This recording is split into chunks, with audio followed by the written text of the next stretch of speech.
They walked away and they gave me the property with a loan on it. $982.54 a month is the payment. It's rented for $1,200. That sounds pretty good. When you back out expenses, it's not as good as it sounds. There's still some money there. But you know what? Every month that the tenant makes my payment, right now, $195.07 goes to pay down what's owed on the loan. And the funny thing is, every month from this point forward, Randall, it gets better and better and better. A little bit more goes toward the principal every single month. So, Jonas, I don't have to count on growth. I just got to let my tenant pay off the house, which, by the way, I didn't qualify for. Does that make sense? Amortization, really powerful. Tax benefits, Matt mentioned a little bit earlier. When you receive income as rental income, it goes where? Schedule E on your taxes. It's not classified as a short-term cap gain. You can classify it as rental income and get more favorable tax treatment. You also get to take any losses against it. So how many of you here are or know a high net worth individual that makes a really good W-2 income? Would they like a tax shelter? Would you like a tax shelter? Rental property is fantastic because if you think about it, even if you're cash flowing negative, and Randall said he likes positive, me too, but if you're cash flowing negative, $200 a month, but $300 a month was going toward building up amortization, are you still ending up ahead? Yeah, you just fooled the tax man. You're amortizing faster than your negative cash flow. So do you want to either, Jay, do you want to give it to the government, or do you want to give it to your property, your asset that'll be there for you when you retire? I don't know about you, Brian. I want to give it to my own property. So it's kind of a cool flip over. You can find how many people would like a negative cash flow property? All those high net worth people, right? That just mentioned it. So if you got a dog property that's negative cash flowing, raise your hand. No one's got one. Well, if you got one and you don't need it, somebody else in here needs it. Okay? And finally, use. All you high intensity investors here that own more than one house, the funny thing is you can't live in more than one at a time. So who lives in them when you're not there? Eric? Your tenants, right? Tenants pay you to live in your property. I think that's the coolest thing ever, James. I got people living in houses all over the place, and they write checks to me every month. It still makes me giggle a little bit the first of every month. They wrote me another check. Right? I think it's cool. Right? So this is, at the bottom it says, the foundation of each transaction is security. If a party does not believe that he or she will receive the promised benefits, there will be no deal. Now herein is the roadmap, and every time I talk to a seller, this is the diagram I have in my head. I've used it enough times that I don't actually look at it anymore, but I would suggest, if you guys want to snap a picture of that, feel free. Keep it with you. Because whether I'm on the phone or I'm in front of a seller, I'm saying, look, I only need one of the 7. Which ones do you want? And I'll take the other ones. I'll take the ones you don't want. Because if we're both fighting over the equity, who's going to win? Only one person is going to win if we're fighting over equity. Isn't that true? Somebody's got to lose. If I give you your price, and that's the only thing I wanted, I lose. So if I bring this up, and I can say, well, you know, there's 7 different benefits. If you'll just give me one of the 7, I think I can make a deal here. Does that make sense? You can't come to an agreement on anything else, and how many of this ever happened to you? You're talking to a seller, you're trying to tell him, look it, I gotta eat, I can't pay your retail price, I'm an investor. And I say, well, gee, John, if we don't make a deal, what are you gonna do? And John says, well, I'm just gonna turn it into a rental. I said, well, I'd like to be your tenant. I would love to be your tenant. All I ask is you let me sublease it to someone else, but the rent will come from me every month. Now, if I can rent a property from you for $900 and I can lease it to somebody else for $1,100, isn't that $200 in my pocket every month? What did I get? I got the management and the use. Because I'm going to be able to manage it, and I'm going to sell the use. Doesn't that make sense? So I don't need all of them, I just need one. And chances are, if your seller decides to fold their arms and decide they're not going to sell, you have an opportunity to turn it into something else. All right, hit the slide again. How do you find these people? How do you have these conversations? I have a very high-tech way of doing it. And it's right there. It's called a postcard. And I send 4,000 of these every month out to the marketplace to get people to call me. Now, depending on what market I put out, the name and the number changes. This is one I put out in my Southern California market. So call and they ask for Sarah on that phone number, I know that's Tustin. When they call and they ask for Georgette, I know that's Anaheim. You see how I do that naming convention? It's easy for my call screener to check off what name they asked for. Then I know what batch it went out of. These go out to absentee owners. Now, some of you realtors are going to notice right away it says, I'm not a realtor. Well, I am not a realtor. If you are a realtor, just delete that part. I know, it's really high tech. I'm telling you, very unplugged. But remember that I did say this was unplugged, right? Is there a website on there? Is there an email address on there? No, the answer was no, just in case. It was a test. You failed. All of you failed. Nobody said anything. When they call, and they will call, I want to take just a quick survey. How many of you guys still get mail in a mailbox? Everybody, right? Everybody can figure out now how to do that, would be great. Now, how many of you do like I do? And you sort your mail over one of those. Yeah. You sort your mail over the trash can. When you're sorting mail over the trash can, you kind of know by look, by feel, by weight, know what you're going to keep and what you're not going to keep. I want to ask y'all, when was the last time you got something in the mail with a phone number and you took the time to actually go back into the house, pick up your phone, dial 10 digits, and wait for somebody to answer? Has anybody ever called on a piece of mail they got? I'll tell you the last time I did it, somebody sent me some $9 a room carpet cleaning special, and we as investors are cheap as hell. $9 a room, man, I'm going to own this guy. I got 5,000 rooms. He doesn't know who he just sent a postcard to. I'm calling that guy. I call that thing guy. See?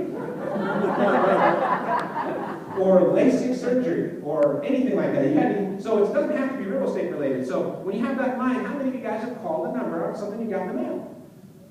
Why did you do it? I know why I did it. I needed some carpets cleaned. I got really bad carpets, right?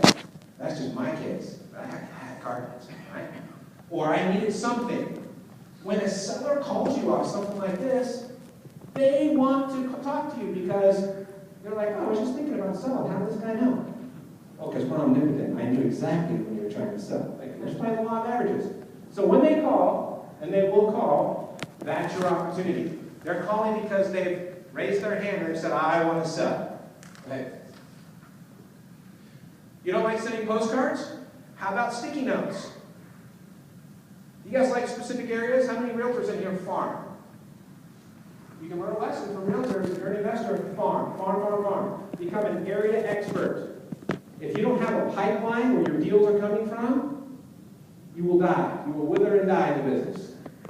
We're farmers. We plant, and then we reap what we sow, right? How many of you guys are planting every day? Every hand's not up. You need to get busy. You can get these pre-printed, and you can have these, and they're sticky on the back. It's a giant sticky note. And you stick them in the front door of houses when you're driving through your neighborhood, Brian, that you want to buy. Even if it's vacant, yeah, good. What's the consequence on like non-solicited people saying, hey, you got to go to sleep? I love it. I love it. I love confrontation. I'm weird.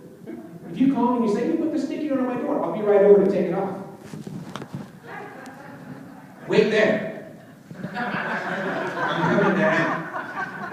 And they have an appointment. They didn't know they were going to have an appointment with me right now. I'm very sorry. If you make this my door, then you wouldn't have this problem. So sell it to me. I'll buy the whole door for $100,000. You can throw the house in for free. Consequently, one of the best ads I've ever run, still to this day, and I'll give it to you for free. You want to sell a house? How many of you guys sell houses? Say this. For sale, front lawn, whatever your price is. Free house included with the purchase of the lawn. If you're asking $100,000 for the house, Randall, and they bought the lawn for $100,000, I'll throw in the house, no charge. I swear to you, people call. You'll give me a free house? Yes. How much? It's free. You just have to pay $100,000 for the lawn. It takes them a second. I'm like, I don't understand. Come over and we'll talk. You understand what I'm trying to do? I want them to come to me. I want them to get in front of me. How do I close bets, James? How do you close? How do I close bets? When you Eyeball to eyeball, knee to knee. I will use the phone when I have to, but I don't use a computer, I don't use email, I don't text. I need you to talk to me and I need to get in front of you. Because eventually we're going to have to sign documents, isn't that true?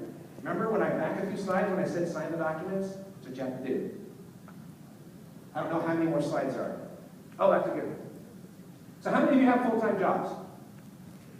So, I don't answer my own phone. I don't recommend any of you answer your own phone, but I recommend somebody answers your phone. And I don't answer my phone because I never know where I'm going to be when the phone rings. I told you I had 5 kids, right? Have you heard my Walmart story? Anybody heard my Walmart story? It was in Walmart before I started using somebody to answer my phone, and the phone rang. And I knew it was an ad call because it said, it was tagged in my phone as a Google Voice. And the second I answered the phone, Jane, I knew I was in trouble. Because my sons of anarchy, my 2 youngest, that's what I call them. They are anarchists all the way through. They were going at each other in the frozen food section. And as soon as I answered the phone, I said, "Hi, this is Shawn. I will kill you." It's my term of affection for my sons of anarchy. And they smiled, and the guy said, "You're going to kill me?" And I said, "No, not you." And he was thoroughly confused. I said, "My kids." He said, "You're going to kill your kids?" Yeah, I am. But how can I help you? That call did not go well. I'll tell you. Did not bite that ass. So I said, maybe I should rethink this answer my own phone all the time thing. So I interviewed and hired an assistant. Emily's my assistant. How many of you guys know Emily? The phone number that I have there, she will answer that phone. She screens all my calls. But for those of you that don't have Emily or don't know how to find one or don't want to, I found this service. It's callruby.com. And their packages start at $235 a month, and they'll answer 100 minutes of calls for you. And they will be your personal receptionist. You tell them what they want, what you want to say, what number you can forward all the numbers to them. They'll give you they're based in Portland, so they'll give you a local number. You can have your numbers. They'll pretty much do everything. They've got an app for your phone. It's really cool. So click the button one more time. This is just like screenshots from their website. They give me 14 days for free. I'm not affiliated with them in any way. I just thought it was a cool service because a lot of you are like, "Shawn, I work a regular job, and at my lunch break, the phone's ringing, and I get anxious, and my palms get sweaty, and get a lump in my throat because I know a seller's calling, but I can't. I'm going to get fired if I answer the phone." Well, remember, I gave you permission not to answer the phone, right? Didn't I? But somebody has to answer your phone. So this is just a tip for you. You can use them to answer your phone. Is that a good tip? Is that actionable? It's tax-deductible. You can share it with your friends. You can have virtual extensions. How many of you guys work with other people in here, other real estate investors? You guys can split that up. Remember, I said you're cheap. I know you're cheap. You can split it up. Okay, one more time. All right. Now, when you call them back, you have to interview them. Remember, cop, right? I love things like interview. I'm a really good interviewer, right? You want to get better? Become a better interviewer. Who are you speaking to? What is it they have to sell? Why are they selling? When do they want to sell, and where are they going? On there, the 2 that are most important is why and when. It's called motivation. Why are they selling? And when do they have to go? Because speed wins the day. Why are they selling? I bought another house, and now I have 2 mortgage payments. So I bet you want to get rid of this one just as soon as you can, right, Reggie? Yeah, that would be great. Have I determined motivation properly? Why are they selling? Oh, I'm just checking it out. I don't really have to sell. Oh, well, when would you really not have to sell it? See, I've kind of quickly determined that they're not motivated. First rule of success in this business, get them to call. Second rule, determine motivation. Finally, write an offer no matter what. Always write the offer. Go ahead. Okay. So if I said before, if I hadn't said it again, the basis of every transaction begins with the written offer. How many of you guys are writing one offer every single day? No breaks, right? You can tell me, and I'll believe you, because you're only lying to yourself if you're not doing it. But how come every hand didn't go up?